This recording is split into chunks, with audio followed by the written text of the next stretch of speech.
Жақсы әйел кез келген айдың 4-і, 13-і, 22-сі, 31-і күні дүниеге келген ханымдар.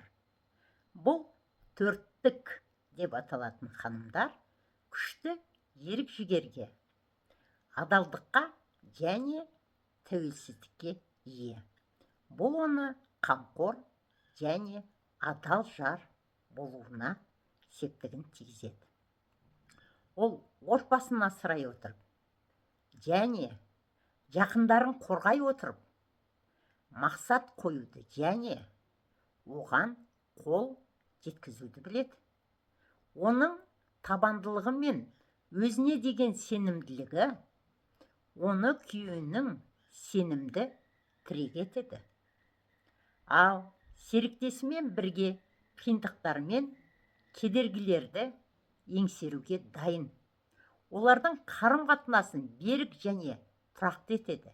Дегенмен, оның бақылауға және қатаңдыққа бейімділігі кейде отбасындағы қақтығыстарға әкелуі мүмкін.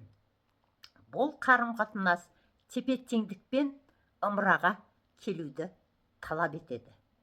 Төрттік ханымдармен бөлісіп отырыңыздар, достар. Қандай екенін біліп жүрсін.